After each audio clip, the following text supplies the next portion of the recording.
الحمد لله الحنان المنان الذي خلق الإنسان وعلمه البيان، والصلاة والسلام على رسوله سيد الإنس والجان وعلى آله وأصحابه ذوي الخير والإحسان، أما بعد، فأعوذ بالله من الشيطان الرجيم.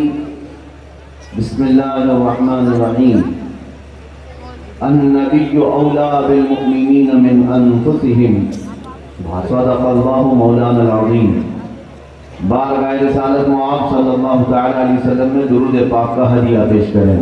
اللهم صل على سيدنا ومولانا محمد وعلى الجود والكرم وآله وأصحابه الكرام وابنه الكريم وبارك وسلم صلاة دائمة سرمدا أبدا.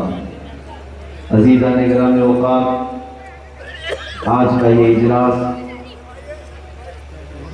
دارالعلوم سے فارغ ہونے والے حفاظ قرآن کے اعزاز میں منعقد ہے.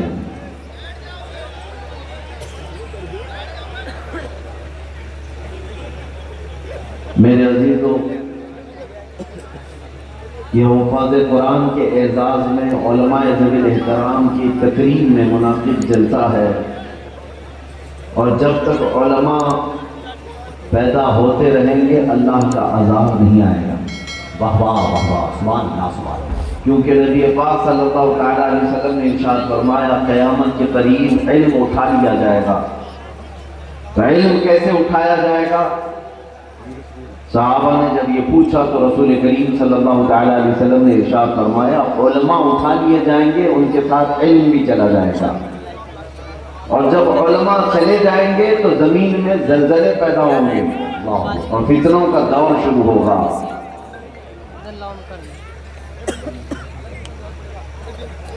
بھائی کی آواز تھوڑا سا بہتر کر دیجیے. اور نبی پاک صلی اللہ تعالیٰ علیہ وسلم نے ارشاد فرمایا کہ قیامت کے قریب حرج بڑھ جائے گا. صحابہ نے پوچھا یہ حرج کیا چیز ہے؟ حضور پاک صلی اللہ علیہ وسلم فرماتے ہیں قتل و غارت گری بڑھ جائے.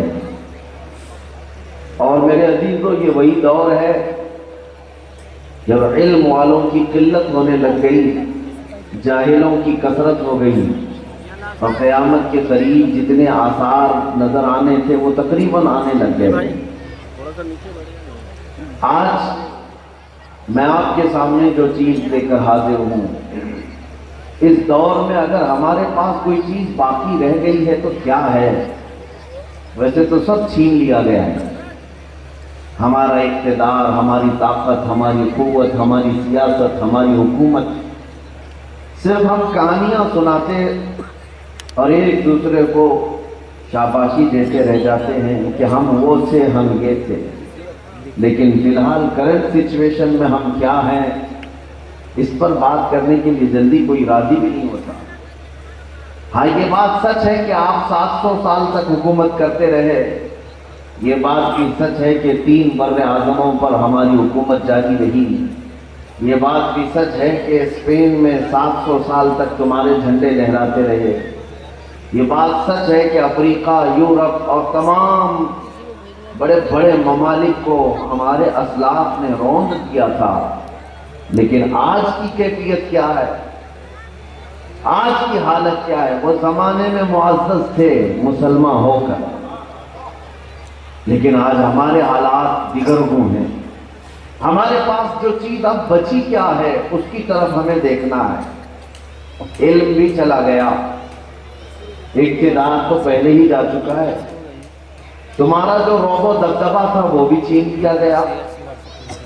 حتیٰ کہ اب ہمارے معاشرے سے جو نشانیاں تھی سنت مصطفیٰ کے طور پر وہ بھی ختم ہونے لگ گئی. اکثر کے چہروں پر تو اب حضور کی سنت نظر نہیں آتی. نوجوان اپنی ٹوپیاں چھپا کر کے فخر کرتا ہے، اپنی داڑھی چھلا کر فخر کرتا ہے، سوچتا ہے کہ لوگ مجھے سیکولر سمجھیں. تم پورے مسلمان بننا بھی نہیں چاہتے. ساری چیزیں تو دنیا نے تم سے چھین لی. ہماری بچیوں سے ان کے دوپٹے چھین لیے گئے، ان کو بے آبرو کر کے بازاروں میں لایا گیا. علم سے اتنا بے بہرا ہو گئے کہ آپ 1000 کی تعداد میں ایک عالم نظر آ جائے تو بڑی بات ہے، ورنہ وہ بھی نہیں ہوتا، پرسنٹیج میں بہت کم قلیل تعداد، لیکن اس کے باوجود بھی میں کہتا ہوں میرے عزیزوں، اب آخری چیز جو ہمارے پاس باقی رہ گئی ہے وہ ہماری ٹوپی، ہماری داڑھی، ہمارا جبہ نہیں، اور نہ ہی یہ عمارتیں۔ آخری چیز جو ہمارے پاس باقی رہ گئی ہے وہ میرے مصطفیٰ کریم کی محبت ہے، نبی کونین صلی اللہ تعالیٰ علیہ وسلم کی محبت، یہ مسلمانوں میں آج بھی باقی ہے، اور یہی وہ دولت ہے جو تمہیں ہمیشہ دوبارہ کھڑے ہونے کی طاقت دیتی ہے اور ہریالی لاتی ہے۔ اگر یہ بھی چلی گئی تو سمجھ لو کہ مردہ لاشیں ہیں۔ آج تمہارے سینے میں نبی پاک صلی اللہ تعالیٰ علیہ وسلم کے لیے جو جذبات ہے، جو احساسات ہے، یہ وہ دولت ہے جو آخر بچی ہوئی ہے، اور دنیا اب اس کو چھیننے کی کوشش کر رہی ہے۔ میں آپ کو بتاؤں یہ بات اتنی بڑی میں کیوں کہہ رہا ہوں کہ ہمارے پاس جو آخری چیز باقی ہے وہ کیا ہے؟ عشق رسول ہے۔ میں اگر ابھی میرے مصطفیٰ کریم صلی اللہ علیہ وسلم کا نام لوں، محمد الرسول اللہ صلی اللہ علیہ وسلم، مجھے بتاؤ مجمع میں بیٹھے ادھر ادھر سے سارے لوگ انگوٹھے اٹھا کر چوم کیوں لیے؟ کیا میں نے مائک سے تمہیں چومنے کا حکم دیا تھا یا کسی نے آرڈر دیا ہے؟ میں ادھر میرے نبی کا نام لے رہا ہوں، آپ انگوٹھے چوم کر آنکھوں سے لگا رہے ہیں، کسی نے آرڈر نہیں دیا۔ یہ عمل یہ بتاتا ہے کہ ابھی دل میں عشق مصطفیٰ کی شمع روشن ہے۔ یہ بے اختیار عمل بتاتا ہے کہ ابھی جو تمہارے ہاتھوں میں حرکت ہے اس نام پاک سے، ابھی وہ عشق کی شمع پوری ختم نہیں ہوئی۔ اب میں آپ کو بتاتا ہوں، دنیا کا ایک دستور ہے، ڈاکٹر آپریشن تھیٹر میں جب کسی کو آپریشن کرنے لے جاتا ہے تو پہلے اس کو سن کرتا ہے، بے ہوش کرتا ہے، اور بے ہوشی کے لیے کیا کیا جائے گا؟ دوا دی جاتی ہے یا انجیکشن دے دو یا دوائی دے دو، لیکن کتنی دیر کے بعد وہ بے ہوش ہوا ہے یا نہیں ڈاکٹر چیک کرتا ہے۔ اب چیک کرنے کا طریقہ کیا ہے؟ اس کو تھوڑا چوٹی کاٹ کر کے دیکھو، 2 تھپڑ لگا کر کے دیکھو کہ ہاتھ پیر ہلاتا ہے کہ نہیں ہلاتا، یا کوئی کینچی چبو کر کے دیکھو، سوئی لگا کر کے دیکھو۔ اگر ان تمام چیزوں سے اس کے جسم میں حرکت نہیں ہو رہی ہے تو ڈاکٹر سمجھ جاتا ہے کہ بے ہوش ہو گیا، اب چیر پھاڑ کرو، آپریشن کر سکتے ہیں اس کا۔ بے ہوش پہلے کرنے کے لیے دوائیاں دی گئی، پھر چیک کیا گیا کہ ابھی ہوش میں ہے یا نہیں، اس کے بعد چیر پھاڑ۔ میرے عزیزو، یہی دستور کے مطابق دنیا مسلمانوں کو پوری دنیا میں بے ہوشی کی دوائیں دیتی رہی، تمہارے محلوں میں نشہ پہنچایا گیا، جگہ جگہ تمہارے اخلاق کردار سب ختم کر دیے گئے، انٹرنیٹ کے نشہ میں تمہیں تباہ و برباد کر کے رکھ دیا گیا، ایڈکٹ ہو گیا ہے ہر نوجوان۔ نشہ جس طرح کوکین، افیون اور ہیروئن کا نشہ نہیں، اس سے زیادہ خطرناک نشہ انٹرنیٹ کا ہے، اس کے بغیر تو ایک دن بھی رہ نہیں پاتے، اور اس میں کیا کیا دیکھتے ہیں کیا کیا نہیں دیکھتے یہ پھر ہر ایک کا معاملہ الگ ہے۔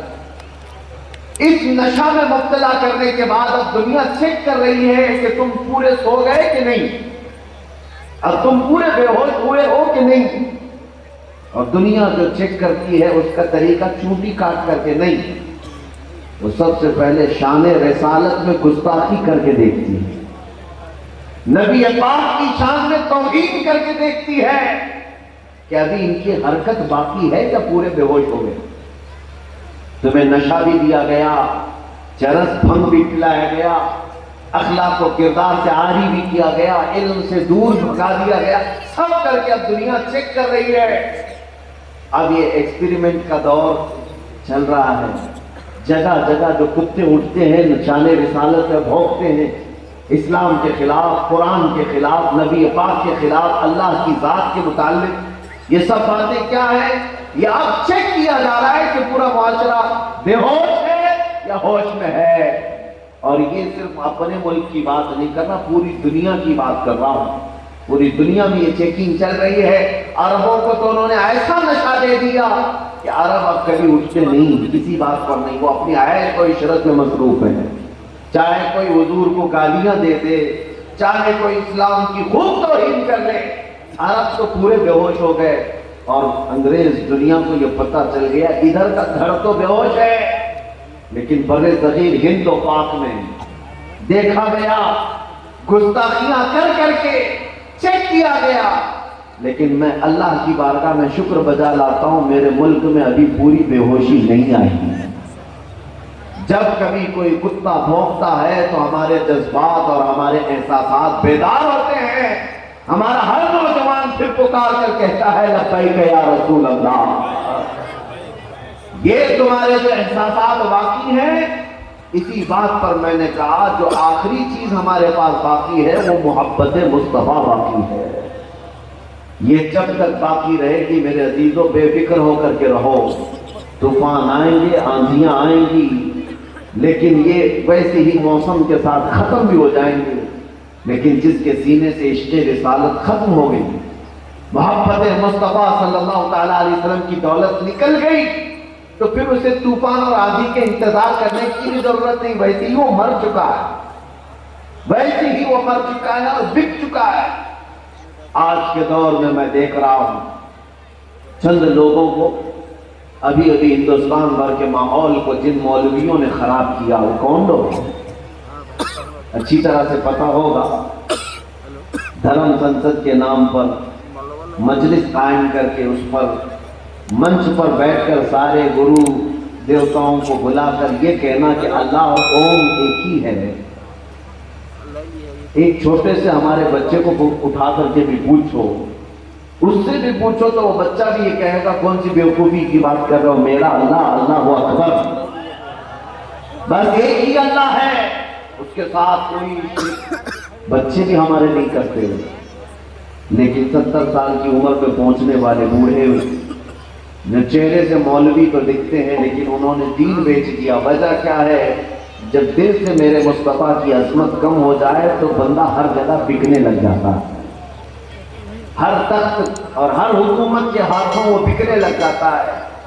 اسی لیے میرے عزیزوں، میں دارالعلوم سے فارغ ہونے والے طلباء سے بھی کہوں گا جو حافظ قرآن بن گئے، 20-22 بچے یہاں اپنے سینے میں پورے 30 پارے حفظ کر کے جا رہے ہیں، لیکن ساتھ میں ایک بات یاد رکھنا، قرآن تمہارے سینے میں موجود ہے، یقیناً اللہ کی کتاب ہے، لیکن اگر عشق رسالت کی روشنی نہیں رہی تو قرآن بھی تمہیں کوئی ہدایت نہیں دے سکے گا، کیونکہ اللہ نے قرآن میں کیا فرمایا؟ قد جاءکم من اللہ نور وکتاب مبین، تحقیق کہ تمہارے پاس اللہ کی طرف سے ایک نور آیا اور ایک روشن کتاب آئی۔ میں آپ سے پوچھتا ہوں میرے عزیزوں، اس آیت میں اللہ نے فرمایا نور آیا اور روشن کتاب آئی، نور کس کو کہتے ہیں؟ اس سے مراد مفسرین نے فرمایا محمد الرسول اللہ کی ذات ہے۔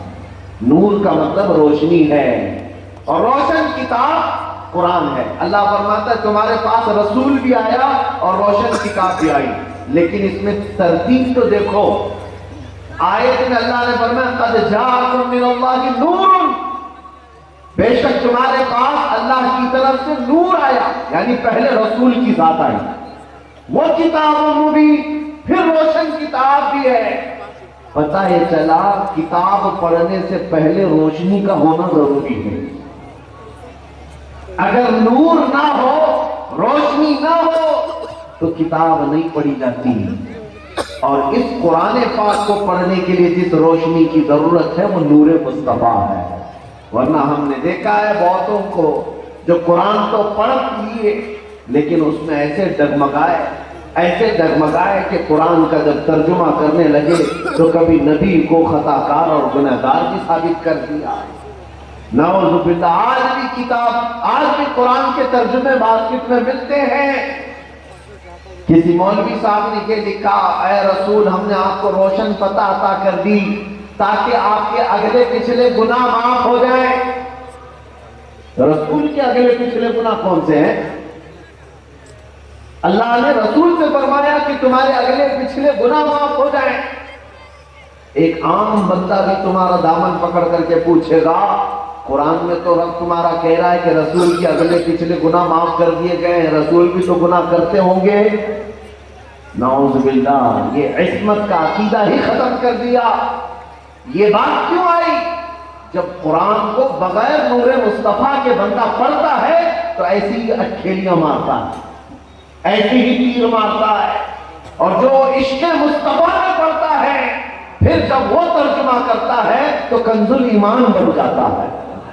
بریلی کا امام اعلیٰ حضرت جب ترجمہ کرتے ہیں تو یوں نہیں کہتے کہ اے رسول آپ کے اگلے پچھلے گناہ معاف ہو جائیں، بلکہ یوں ترجمہ کرتے ہیں اے رسول آپ سے اگلوں کے اور پچھلوں کے گناہ معاف ہو جائیں۔ آپ کی برکت سے اے رسول آپ کے اگلوں کے اور پچھلوں کے گناہ معاف ہو جائیں۔ فرق تو دیکھو، ایک مولوی صاحب قرآن پڑھ رہے ہیں لیکن وہ رسول کے گناہ ٹھہرا رہے ہیں، اور ایک عاشق مصطفیٰ ہے وہ ترجمہ کر رہا ہے تو یوں کہتا ہے رسول آپ کی بدولت آپ کے اگلوں پچھلوں کے گناہ معاف ہو جائے۔ اسی لیے میں کہتا ہوں جو چیز تمہیں روشنی دینے والی ہے وہ عشق مصطفیٰ کی ہے، وہ یہاں پر بھی، قبر میں بھی اور حشر میں بھی۔ لے جانا ہو اس زندگی سے میرے عزیزوں، میں ہر باپ کو آج ہی کہتا ہوں اپنے بچوں کو کھلونے نہیں دلا سکتے تو کوئی بات نہیں، اگر ان کو بہت ساری آسائشیں بہت ساری نعمتیں نہیں دے سکتے تو کوئی بات نہیں، لیکن تمہارے بیٹے کو ایک چیز ضرور دینا، وہ عشق مصطفیٰ کی دولت۔ جب بچہ رات کو سونے لگے تو یوں کہہ کر کے اسے سلاؤ میں سو جاؤں یا مصطفیٰ کہتے کہتے، کھلے آنکھ صلی علی کہتے کہتے۔ نام محمد پر جس بچے کی تربیت ہوگی، جب جوان ہوگا اگرچہ اس کے پاس کچھ نہ ہو، دنیا اس سے اگر پوچھے کہ تیرا باپ تجھے وراثت میں کیا دے گیا ہے، تیرا باپ وراثت میں کون سی جائیداد چھوڑ کر گیا ہے، وہ بچہ فخر سے کہے گا میرا باپ زمین جائیداد اگرچہ نہیں دیا لیکن سینے میں دھڑکنے والا جو دل ہے وہ محبت مصطفیٰ سے چمکا کر کے۔ سبحان اللہ سبحان اللہ سبحان اللہ۔ میرے عزیزو، یہ وہ دولت ہے جو مدینے والے اپنے بچوں کو دیا کرتے تھے، یہ وہ دولت ہے۔ اسی لیے قرآن نے کہا النبی اولیٰ بالمؤمنین من انفسہم، قرآن کہتا ہے مومنوں کی جان سے زیادہ قریب وہ نبی ہیں، نبی مومنوں سے ان کی جان سے زیادہ حق رکھتے۔ مدینے کی عورتیں اپنے بچوں کی جب تربیت کرتی تھی تو انہیں کیا سکھاتی تھی، کیا پڑھاتی تھی، کیا پلاتی تھی؟ عورتیں آج ٹی وی سیریل فلمیں دیکھتے ہوئے ہو سکتا ہے بچوں کو دودھ پلا رہی ہوں، چھوڑ دو، بچوں پر برے اثرات پڑیں گے، اور یہ جوانی میں جو ہے صالحین میں نہیں بلکہ ڈاکوؤں میں شمار ہونے لگ جائے گی۔ ماں کا دودھ پیتا ہے بچہ تو اس وقت ماں جو حرکتیں کر رہی ہے وہ بچے کے اخلاق پر اثر کرتی ہے۔ جب ماں کے پیٹ میں بچہ ہو، حمل کے دوران ماں جو جو کرتی ہے اس کے اثرات بچے کی زندگی پر پڑتے ہیں۔ اسی لیے جب بچہ پیٹ میں ہو ماؤں کو چاہیے کہ وہ کثرت سے قرآن پڑھے اور کثرت سے میرے نبی پر درود پڑھا کرے۔ واہ واہ سبحان اللہ۔ اور جب دودھ پلایا کرے اپنے بچے کو تو ہر بار درود پاک سے شروع کرے، پھر دیکھنا تمہارا بچہ جب جوان ہوگا تو عاشق مصطفیٰ بن کر نکلے گا۔ بے شک بے شک۔ میں آپ کو بتاتا ہوں مدینے کی عورتیں کیا کرتی تھی۔ احد کے میدان میں ایک نوجوان شہید ہو گیا اور وہ اپنی ماں کا اکلوتا بیٹا، اس ماں کو جب خبر دی گئی کہ تمہارا اکلوتا بیٹا شہید ہو گیا، وہ دوڑتی ہوئی احد کے میدان میں آئی، سیدھے بارگاہ مصطفیٰ میں آ کر عرض کرتی یا رسول اللہ صلی اللہ علیہ وسلم میرا بیٹا شہید ہو گیا ہے، اگر آپ اجازت دے دیں تو میں میت دیکھ لوں، اگر آپ کی اجازت ہو تو میں اس کی لاش کو دیکھ لوں۔ حضور نے فرمایا جاؤ دیکھ سکتی ہوں۔ وہ آج کی عورتیں نہیں تھی کہ جوان بیٹے کی میت پر ماتم کرنے لگ جائے، چہرہ پیٹنے لگ جائے، بال نوچنے لگ جائے، کپڑے پھاڑنے لگ جائے۔ وہ مدینے کی خاتون جب آئی اپنے بیٹے کو ڈھونڈتی ہوئی تو لاش میدان میں تھی جو خون میں لت پت تھی۔ جب ماں اپنے جوان بیٹے کی لاش کو دیکھتی ہے تو قریب آئی اور سب سے پہلے اپنے بیٹے کا جبہ اٹھایا، جسم سے جبہ اٹھایا اور پیٹھ پر ہاتھ پھیرنے لگی، پلٹا کر پیٹھ پر ہاتھ پھیرتی اور پھر اس کے بعد جبہ سیدھا کر کے سجدے میں گر جاتی ہے، شکرانہ بجا لاتی ہے، اور پھر اللہ کریم کی بارگاہ میں عرض کرتی ہے اے رب قدیر تیرا شکر ہے میرے جوان بیٹے کو تو نے اپنے حبیب کی خدمت میں قبول کیا۔ سبحان اللہ سبحان اللہ۔ اب سنو میرے عزیزو، مائیں بچوں کو کیا دیا کرتی تھی؟ کچھ صحابہ وہاں کھڑے تھے، انہوں نے اس خاتون سے پوچھا کہ یہ تم اپنے جوان بیٹے کی لاش کے ساتھ کیا کر رہی ہو؟ وہ کہتی ہے کہ بات در حقیقت یہ ہے کہ جب میرا بیٹا مدینے سے نکل رہا تھا تو میں نے اس کو ایک وصیت کی تھی، کہا تھا کہ بیٹا آج جا، نبی پاک صلی اللہ علیہ وسلم کے ساتھ تو جا رہا ہے، اور آج کے دن ہی میں نے تجھے پالا تھا، اسی دن کے لیے میں نے تجھے پالا تھا، دودھ پلایا تھا۔ لیکن ایک بات یاد رکھنا، جنگ اگر سخت ہو جائے، دشمن اگر بھاری ہو جائے تو کبھی میرے نبی کو چھوڑ کر بھاگنا مت۔ واہ واہ واہ، یہ بات زندہ باد زندہ باد، حضور کو چھوڑ کر بھاگنا مت۔ اور ماں کہتی ہے میں نے اپنے بیٹے کو جانے کے وقت یہ بھی وصیت کی تھی کہ اگر دشمن غالب آنے لگ گئے اور تو میدان چھوڑ کر بھاگتے ہوئے اگر مارا گیا تو میں اپنا دودھ بھی معاف نہیں کروں گا، اگر تو مر بھی گیا تو میں اپنا دودھ معاف نہیں کروں۔ یہ ماؤں کا کیسا دل تھا جو محبت مصطفیٰ میں پرورش کرتی تھی اپنے بچوں کی۔ وہ خاتون کہتی ہے جب مجھے پتا چلا کہ جنگ احد میں کفار و مشرکین اور دشمن غالب آ گئے، جنگ میں بہت سختیاں آئیں، 70 صحابہ شہید ہوئے، تو کہتی ہے میں ڈر گئی کہیں میرا بیٹا میدان چھوڑ کر بھاگا تو نہیں، دشمن جب غالب آ گئے تھے تو کہیں بھاگ تو نہیں گیا میرا بیٹا، لیکن جب میدان کے قریب آئی تو پتہ چلا نہیں بھاگا نہیں، شہید ہوا ہے۔ پھر بھی مجھے ایک فکر تھی کہ کہیں بھاگتے ہوئے تو نہیں مارا گیا، تو میں میدان میں آ کر سب سے پہلے اپنے بیٹے کے جبے کو اٹھا کر پیٹھ کو اسی لیے سہلا رہی تھی کہ دیکھنا چاہتی تھی کہ کہیں پیچھے سے کوئی زخم تو نہیں کھایا، بھاگتے ہوئے تو نہیں مارا گیا۔ لیکن اللہ کا شکر میں بجا لاتی ہوں میرے بیٹے کی پیٹھ پر ایک بھی تیر نہیں لگا ہے، جتنے تیر کھایا ہے سب اپنے سینے پر لے کر۔ زندہ باد زندہ باد۔ میرے عزیزوں، ماؤں کو اس بات پر فخر بھی تھا۔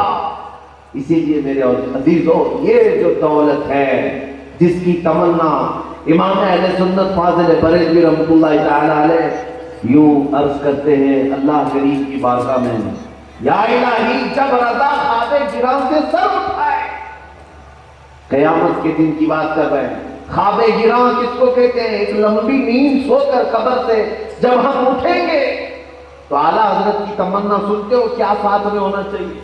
یہ سمجھ کر کے چلو، وہ بڑے مجدد ہیں کہ دعا کرتے ہیں اللہ میری پوری نمازیں میرے ساتھ رہے، اے اللہ میرے پورے روزے میرے ساتھ رہے، جتنی قرآن کی تلاوتیں میں نے کیا وہ سب میرے ساتھ رہیں جب میں قیامت کے دن اٹھایا جاؤں۔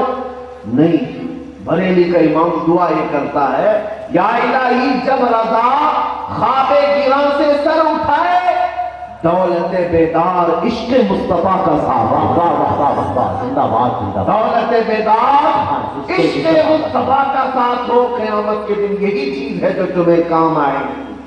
اسی لیے میرے عزیزوں، یوں ہی ہم نہیں کہتے، بریلی کے امام نے جو تمہیں تلقین کی آج سے 100 سال پہلے، آج لے ان کی پناہ، آج مدد مانگ، بس بات ان سے کل نہ مانیں گے قیامت میں اگر نہ مانگے۔ سبحان اللہ سبحان اللہ۔ حضور پاک صلی اللہ تعالیٰ علیہ وسلم کی طرف آ جاؤ اے نوجوانوں، اپنا سینہ حضور کے لیے سپرد کرو، اپنی زندگی ان کے حوالے کرو۔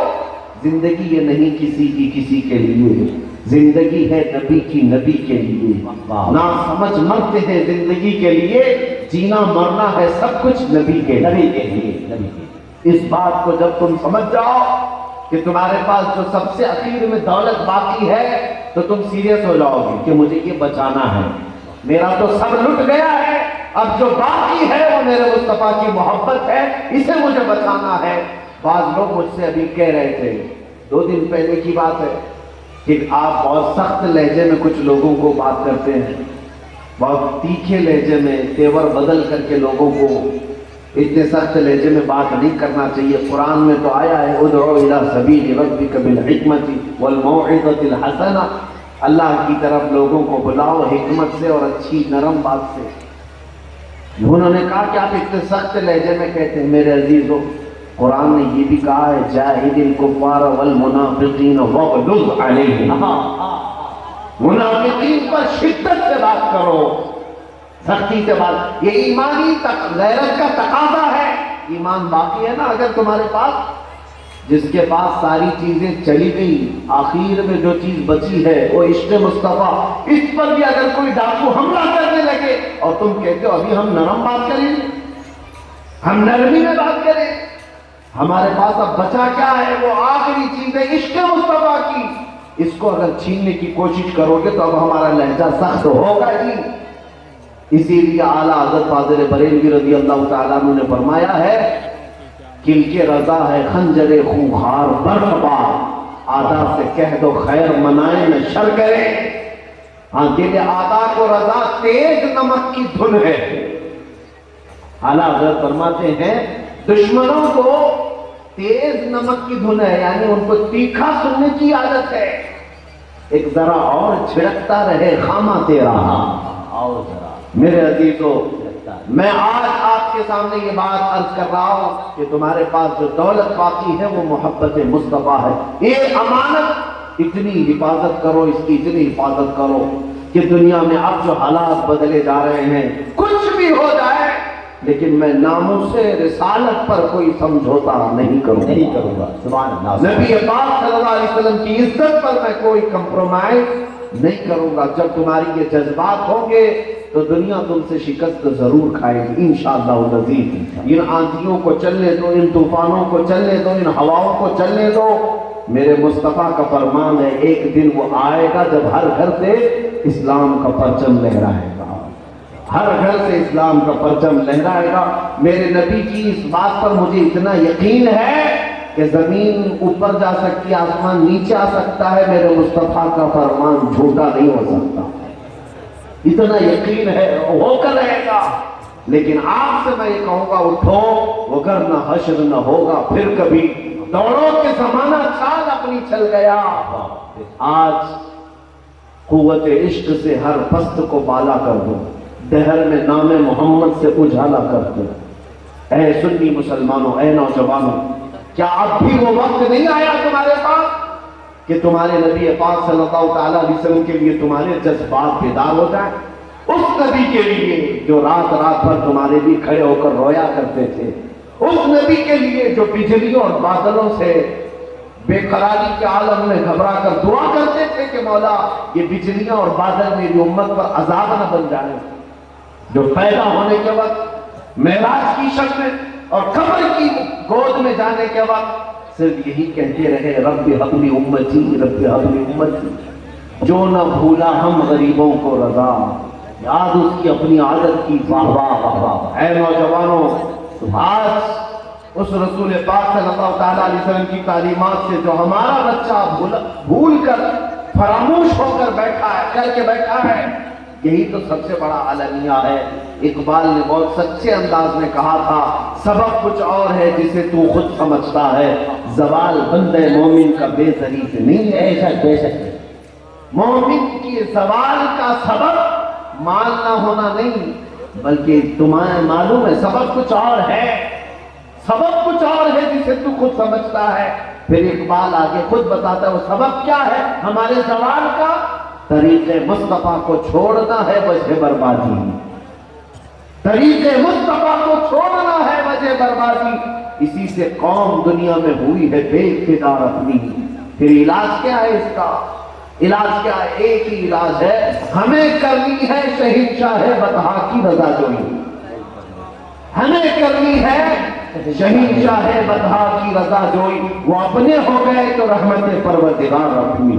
اور اے نوجوانوں، آج کے اس جلسے میں یہ عہد کر کے اٹھتے ہیں، کسی کی جے وجے کیوں پکارے، کیا غرض ہم کو، کسی کی جے وجے کیوں پکارے، کیا غرض ہم کو، ہمیں کافی ہے سید اپنا نعرہ یا رسول اللہ، ہمیں کافی ہے سید اپنا نعرہ یا رسول اللہ۔ جس کے پاس رسول پاک کی محبت ہے، میں سمجھتا ہوں دنیا کی سب سے بڑی دولت ہے، سب سے بڑی دولت ہے۔ ایک بات اور میں آپ کو بتا دوں، لاجیکلی آپ کو سوچنا بھی چاہیے۔ دیکھیں، تقریر میں نے شروع سے یہی کہا کہ ہمارے پاس سے سب چھن گیا ہے، کچھ ہے نہیں، انتشار، ٹکڑے، اختلافات، جماعتیں، فرقے سب ہو گئے۔ اور ہم تو مال میں، اسباب میں، حکومت میں، قیادت میں، سیاست میں سب پیچھے آ گئے. لیکن پھر کبھی آپ سوچتے ہیں کہ میڈیا والے ہم پر ہی اتنا ٹھوکتے کیوں ہیں؟ 24 گھنٹے ہمارے اوپر ڈیبیٹ کیوں کرتے ہیں؟ جب اس قوم کے پاس کچھ ہے ہی نہیں تو یہی مدعا کیوں رہتی ہے سارے ٹی وی چینلوں پر؟ بہت سارے چینل تو ایسے ہیں بیچارے ہمارا نام لیے بغیر تو ان کی دکان نہیں چلتی. بہت سارے صبح سے شام تک اذان، نماز، جماعت، مسجد، داڑھی، ٹوپی، برقع، قرآن، یہی سب تو ٹاپک ہے. یہ ٹاپک پر جب تک مرغے نہیں لڑاتے تب تک چینل چلتا بھی نہیں. کیوں؟ آپ نے کبھی سوچا کہ یہ قوم تو سب بکھر گئی ہے، اس پر اتنا ڈیبیٹ کیوں کیا جا رہا ہے؟ یہ تو اتنی خطرناک نہیں ہے. یہ ہم اور آپ کہہ رہے ہیں، لیکن ظالموں کو پتا ہے کچھ بات تو ہے ان کے اندر. بے شک بے شک. جو دنیا خوف زدہ ہے تم سے بکھرنے کے باوجود، وہ دولت ہے، وہ عشق مصطفیٰ کی. جب تک تمہارے سینوں میں یہ چیز باقی ہے، دنیا کو بار بار یہ لگتا رہے گا کہ یہ چنگاری جب روشنی بن جائے گی، شعلہ بن جائے گی تو ہزاروں کو جلا کر خاک کر سکتی ہے. اسی لیے اقبال نے کہا تھا کہ نکل کر کے صحرا سے جس نے الٹ دیا تھا تخت روما کو، سنا ہے قدسیوں سے میں نے کہ وہ شیر پھر ہوشیار ہوگا. دنیا کو پتا ہے کہ محمد عربی کا شیر پھر دوبارہ اٹھ سکتا ہے. اس لیے اس کے پاس جو آخری دولت باقی ہے، عشق مصطفیٰ کی، اسے مار ڈالو، اسے ختم کر دو. اعلیٰ حضرت نے اپنے ایک شعر میں تمہیں سمجھایا تھا، آنکھ سے کاجل سانپ چرا لے یا وہ چور بلا کے ہیں. آنکھ سے کاجل چراتے ہوئے کبھی کسی کو دیکھا ہے؟ میاں کیسے چوری کرے گا کوئی آنکھ سے کاجل؟ لیکن اعلیٰ حضرت فرما رہے ہیں آنکھ سے کاجل سانپ چرا لے یا وہ چور بلا کے ہیں. تیری گٹھری تاکی ہے اور تو نے نیند نکالی ہے. یہ کیا ہے آنکھ سے کاجل؟ جا کے کسی تھانے دار سے بھی پوچھ لو، پولیس اسٹیشن میں بھی پوچھ لو، کیا صاحب آپ کے پاس اب تک کوئی ایسا کیس رجسٹرڈ ہوا ہے کہ کوئی چور کسی کی آنکھوں سے کاجل چرا کے لے گیا؟ وہ صاحب کہیں گے پاکٹ مار تو آئے ہیں بہت سارے، گھر چوری کیے ہیں، گاڑی چوری کیے ہیں، لیکن یہ تو نہیں معلوم اب تک کہ کوئی آنکھوں سے کاجل بھی چراتا ہے. لیکن بریلی کے امام کہہ رہے ہیں آنکھ سے کاجل صاف چرا لیں. میرے عزیزو، اس کا مطلب یہ نہیں ہے کہ وہ ڈبی والا کاجل جو تمہارے آنکھوں میں لگا ہے، بلکہ ایک مومن کی آنکھوں کا کاجل عشق مصطفیٰ ہوا. واہ واہ واہ، زندہ باد محبت مصطفیٰ، یہ آنکھوں کا کاجل ہے. اور یہ چور جو ہے، یہی ڈاکو جو تمہارے عشق مصطفیٰ کو چھیننا چاہتے ہیں، جو تمہارے دلوں کی دھڑکن نبی پاک کے لیے ہے، اس کو کم کرانا چاہتے ہیں. دیکھو بہت سارے آج فتین ایسے بھی ہیں، وہ کہتے ہیں مولانا کو بولنے دو، یہ لوگ تو بھڑکاؤ بھاشن دیتے ہی رہتے ہیں، بھڑکاتے رہتے ہیں. ان بزدلوں کو معلوم نہیں تمہاری غیرت مر گئی. اس نبی کے نام پر بھی تم چپی سادے بیٹھے ہو جس نبی نے تمہیں رو رو کر اللہ کی بارگاہ میں بار بار بخشش کی دعا کی. اس رسول کے لیے تم اتنے بے غیرت کیسے ہو سکتے ہو؟ وہ دن یاد کرو کہ جب تمہاری ماں اور بہنوں کی عزت پر آ جائے گی بات، تب تم باہر نکلو گے راستوں پر اور کہو کہ میری ماں اور بہنوں کی عزت بچاؤ. اس وقت کچھ نہیں ہوگا. امام غزالی نے فرمایا جو اپنے نبی کی عزت کے لیے سیریس نہیں ہو سکتا، اس کے گھر کی عزت بھی محفوظ نہیں رہ سکتی. اللہ اکبر. حضور پاک صلی اللہ تعالیٰ علیہ وسلم کے لیے احساسات اگر تمہارے نہیں ہیں تو پھر بھول جاؤ تمہارے گھر کی عزت کیا ہے. آبرو ماں نام مصطفیٰ، ہم سب کی عزت و آبرو مصطفیٰ کے نام سے وابستہ ہے. اگر وہ نام سلامت ہے تو ہمارا وجود بھی سلامت ہے. اگر وہ نام صحیح ہے تو پھر ہمارا نام اور ہمارا کام سب سلامت ہے. اس لیے میرے عزیزوں، اعلیٰ حضرت نے جو فرمایا آنکھ سے کاجل صاف چرا لے، یا جگہ جگہ گھوم رہے ہیں تمہارے عشق مصطفیٰ کا کاجل چرانے کے لیے. اب یہ تمہاری ذمہ داری ہے کہ اس کاجل کی حفاظت کیسے کرتے ہو، اس کاجل کی حفاظت کیسے کرتے ہو. اس کا ایک ہی طریقہ ہے، پہچانو. ہر جبہ خبہ کے پیچھے بھاگ مت جانا، ہر داڑھی کے پیچھے بھاگ مت جانا کہ یہ بھی مولوی صاحب ہیں، یہ بھی قائد ہیں، یہ بھی ہمارے رہبر ہیں. نہیں، کسی کو بھی مولوی نما دیکھ لو تو ضروری نہیں کہ وہ دین کا رہبر بھی ہے. بلکہ بہت سارے رہبر کے لباس میں رہزن بھی ہوتے ہیں، ڈاکو بھی ہوتے ہیں۔ پہچاننے کا ایک ہی طریقہ ہے، لباس اگرچہ 70 ٹکڑوں میں پھٹا ہوا کیوں نہ ہو، لیکن سینہ میرے مصطفیٰ کی محبت سے دھڑکتا ہے، وہ تمہارے آنکھوں کا کاجل بھی ہے، وہ تمہارے سر کا تاج بھی ہے۔ یہ معیار ہے، یہ کسوٹی ہے جس کے پیچھے چلنا ہے۔ سب سے پہلے یہ دیکھو نبی پاک صلی اللہ علیہ وسلم کی محبت کے لیے، ان کی عظمت کے لیے کتنا سیریس ہے۔ ہم بریلی کے امام کے پیچھے کیوں بھاگتے ہیں؟ ہر جلسے میں مسلک اعلیٰ حضرت کیوں کہتے ہیں؟ پتہ ہے اعلیٰ حضرت کو 100 سے زیادہ گندی گالیاں دی گئی ہیں، ان کی ذات کو، ان کے خاندان کو، ان کے باپ کو، ان کے دادا کو، ان کی اولاد کو، ان کی بیوی کو، سب کو گالیاں دی گئی ہیں ان کے زمانے میں۔ لیکن کوئی بھی بندہ مجھے آج لا کر کے دکھائے کہ ان کے خاندان پر جب گالیاں دی جا رہی تھی تو وہ جواب لکھ رہے تھے، کسی کو جواب دے رہے تھے جب ان کو گالیاں دی جا رہی تھی؟ نہیں، سب ایک طرف پھینک دیا جتنوں نے گالیاں دی۔ لیکن جب نبی پاک کی طرف کسی نے انگلی بھی اٹھائی تو بریلی کے امام کا قلم خاموش نہیں بیٹھا۔ یہ غیرت ایمانی ہے۔ ہم اسی لیے ان کے پیچھے بھاگتے ہیں کہ واسطی قائد ہے جو ہمیں مدینے تک پہنچاتا، واہ واہ واہ واہ، وہ مدینے تک پہنچاتا ہے۔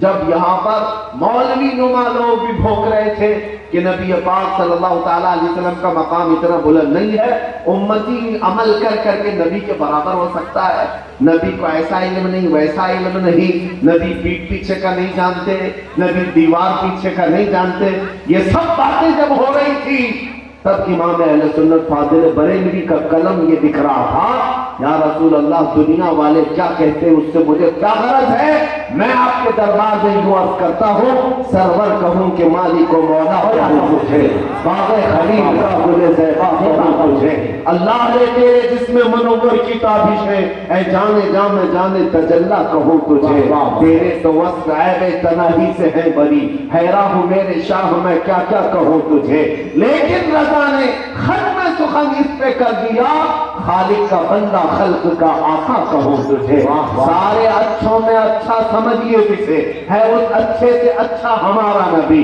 سارے اونچوں سے اونچا سمجھیے جسے، ہے اس اونچے سے اونچا ہمارا نبی۔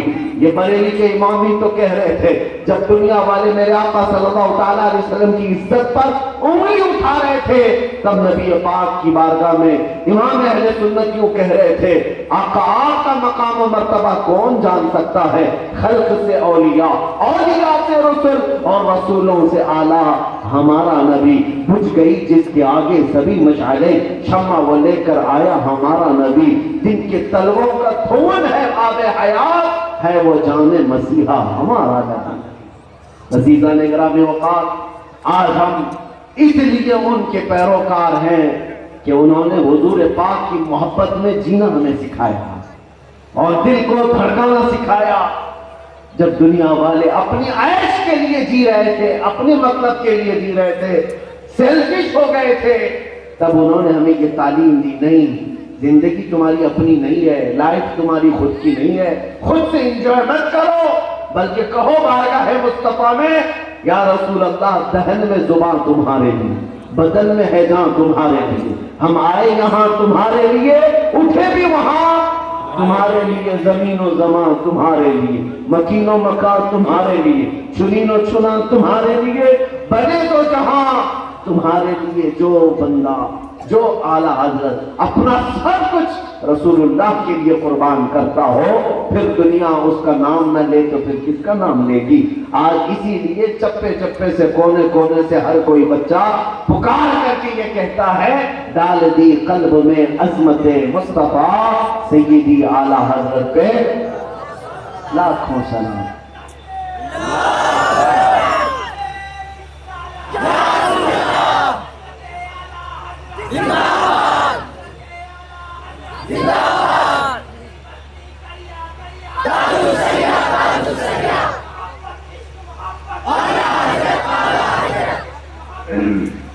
اعلیٰ حضرت میرے عزیزوں، یہی وہ تمام چیزیں ہیں۔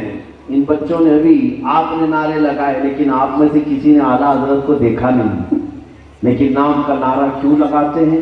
اس لیے کہ انہوں نے اپنے باپ کا کام نہیں کیا، جو کچھ بھی زندگی میں کیا میرے مصطفیٰ کا کام کیا۔ جو تاجدار مدینہ کے لیے وقف ہوتا ہے اللہ اس کا نام بھی زندہ رکھتا ہے، اس کا کلام بھی زندہ رکھتا ہے۔ اسی لیے میں کہہ رہا ہوں کہ آخری جو چیز ہمارے پاس باقی ہے وہ عشق مصطفیٰ کی ہے، اور اسی دولت کی بدولت پھر تم کھڑے ہو سکتے ہو دنیا میں بھی، قبر میں بھی، آخرت میں بھی۔ جو چیز تمہیں روشنی لانے والی ہے وہ میرے نبی کی محبت ہے۔ میں ایک روایت سنا کر کے آپ کو گفتگو سمیٹتا ہوں۔ اس دولت پر تمہیں کتنا پراؤڈ ہونا چاہیے، کتنا فخر ہونا چاہیے۔ الحمدللہ میں آپ کو کہتا ہوں میرے آگے پیچھے کوئی دولتیں نہیں چلتی، کوئی بہت بڑے نیتا نہیں ہیں۔ بہت سارے لوگوں کو ایسا لگتا ہو، بلکہ دوسروں کو یہ لگتا ہے۔ بہت ایک ٹیم بھی بھیجی گئی تھی ہمارے علاقے میں کہ چیک کر کے آؤ ان کے اسپانسر کون کون ہیں، کون سی پارٹی ان کو زیادہ مدد کرتی ہے، کون سے نیتا ان کے آگے پیچھے چلتے ہیں یا بیک سپورٹ کرتے ہیں۔ ڈھونڈ ڈھونڈ کر کے ان کی ناک رگڑ گئی، لیکن کوئی نیتا تو ہمارے قریب بھی نہیں آتا۔ ویسے ہی الرجک ہیں ہم بیچارے، اور بہت سارے لوگ ہمارے باتوں سے وہ قائل نہیں ہیں، ہماری باتوں کے راضی نہیں ہیں، پتہ ہے سب کو۔ لیکن میں محسوس کرتا ہوں آگے پیچھے کوئی بڑا زمیندار، کوئی سیٹ، کوئی نیتا نہ ہو تو کچھ فرق نہیں پڑتا، مکین گنبد خضرا کی چھاؤں میں ہم چلتے ہیں۔ بس یہ دولت ہمارے پاس ہونے کا احساس یہی ہمیں فخر دلاتا ہے، پراؤڈ فیل ہوتا ہے۔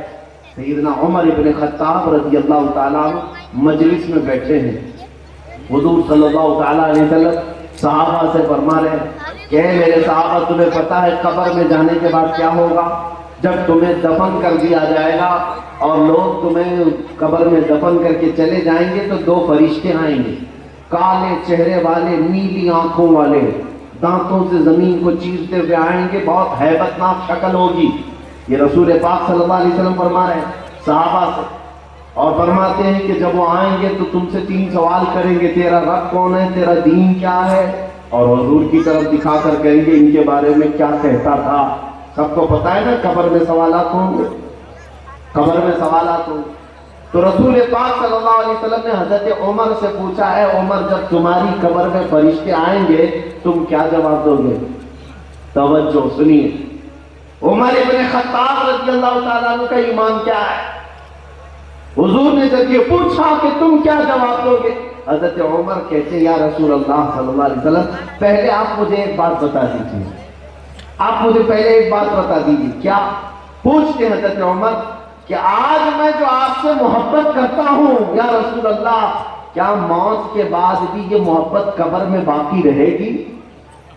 حضور پاک صلی اللہ علیہ وسلم نے فرمایا اے عمر دنیا والوں کی محبتیں ختم ہو جائیں گی مگر مجھ سے جو محبت کرتا ہے وہ قبر میں بھی اور حشر میں بھی باقی رہے گی۔ بے شک سبحان اللہ۔ حضرت عمر بن خطاب کہتے ہیں یا رسول اللہ صلی اللہ علیہ وسلم اگر آپ سے جو میں محبت کرتا ہوں یہ محبت قبر میں بھی باقی رہے گی تو پھر مجھے خوف زدہ ہونے کی ضرورت نہیں، منکر نکیر کو کیا جواب دینا وہ میرے اوپر چھوڑ دے، میں خود دیکھ لوں۔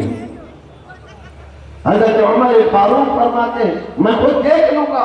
کس بات کے لیے وہ اتنے نڈر تھے؟ اس لیے کہ دولت عشق مصطفیٰ ساتھ میں ہے۔ اگر یہ ساتھ ہے تو دنیا کے بڑے قیمتی شخص ہوا۔ اسی لیے میں نے شروع میں ہی کہا تمہارے پاس جو آخری چیز باقی ہے وہ عشق مصطفیٰ کی دولت ہے، اس کو اپنے سینے سے جانے نہ دینا۔ حضور کا نام سنو تو ادب میں آ جاؤ، جب کبھی گلیوں سے گزر رہے ہو اذان میں بھی پکارا جا رہا ہے ادب میں آ جاؤ، جب کبھی کوئی نبی پاک صلی اللہ تعالیٰ علیہ وسلم کا ذکر کرے تو اس وقت اپنے احساسات کو بیدار کر لو، ایسے ویسے حضور کا نام نہ لیا کرو۔ میں نے مصر کی سرزمین پر دیکھا ہے مصری لوگ ایجپشن لوگ لڑتے بہت ہیں، جھگڑتے بہت ہیں، منہ پہ آ کے چلاتے بہت ہیں، بہت سارے جھگڑے ہوتے ہیں اور بھی اخلاق میں ان کی کمیاں ہوگی، لیکن ایک اچھی عادت میں نے دیکھا ہے مصری لوگوں کی، جب دو لوگ لڑتے رہتے ہیں تو تیسرا کوئی بندہ آتا ہے اور آ کر کے کہتا ہے صلو علی النبی، نبی پر درود پڑھو، دونوں لڑائی چھوڑتے ہیں اور دونوں حضور پر درود پڑھنے لگتے ہیں۔ واہ واہ واہ سبحان اللہ۔ ایسا نہیں ہے کہ لڑائی ختم ہوتی ہے، پہلے حضور پر درود پڑھتے پھر لڑنے لگتے ہیں، نہ لڑائی بند نہیں کرتے پھر لڑتے ہیں۔ اور اس کے بعد وہ جو بندہ تیسرا ہے وہ بھی چھوڑتا تھوڑی نہ ہے، پھر دوبارہ کہتا ہے صلو علی النبی، حضور پر درود پڑھو، پھر دوبارہ لڑائی چھوڑتے ہیں، پھر درود پڑھتے ہیں، پھر تیسری بار پھر لڑنے جاتے، وہ بندہ پھر کہتا ہے نبی پر درود پڑھو، بار بار لڑائی چھوٹتی ہے، حضور پر درود جاتا رہتا ہے، اور وہ وقت بھی میں نے دیکھا یہ درود کی برکت سے ہی ان کے جھگڑے بھی ختم ہوتے ہیں۔ واہ واہ واہ واہ۔ لیکن جو کچھ بھی ہو، ان کے جھگڑے ختم ہو یا نہ ہو، لیکن میں نے ایک ادب دیکھا ہے، سخت غصے کے عالم میں بھی کوئی بندہ جھگڑا کر رہا ہے اور تیسرا کسی نے حضور کی نام کی یاد دلا دیا تو جھگڑا ایک جگہ میرے مصطفیٰ کا نام اپنی جگہ۔ یہ احساس تمہاری زندگی میں بھی آئے، چاہے دنیا کچھ بھی کر رہی ہو، کسی بھی کام میں تم مصروف ہو، لیکن جب یہ کہا جائے اشہد ان محمد رسول اللہ، سارے کام چھوٹ جانا چاہیے، پہلے میرے نبی کا نام آیا ہے، میرے نبی کا نام آیا ہے۔ جب یہ دولت کو تم سنبھال کر رکھو، انشاءاللہ العزیز اس دنیا سے جاؤ گے تو چمکتا ہوا چہرہ لے کر جاؤ گے، قبرستان میں بھی جاؤ گے تو فرشتے تمہارے استقبال میں ہوں گے، اس لیے کہ عاشق مصطفیٰ آ رہا ہے، غلام مصطفیٰ آ رہا ہے۔ اخیر میں اپنی گفتگو اس بات پر ختم کرتا ہوں جو اقبال نے کہا تھا کہ محمد سے وفا تو نے تو ہم تیرے ہیں، یہ جہاں چیز ہے کیا لوح و قلم تیرے ہیں۔ سیاست ہے چیز کیا، قیادت چیز ہے کیا، حکومت چیز ہے کیا، اے غلام مصطفیٰ لوح و قلم تیرے ہیں، شرط ایک ہی ہے کہ محمد سے وفا تو نے تو ہم تیرے ہیں، یہ جہاں چیز ہے کیا لوح و قلم تیرے ہیں۔ اٹھو قوت عشق سے ہر پست کو بالا کر دو، دہر میں نام محمد سے اجالا کر دو۔ وآخر دعوانا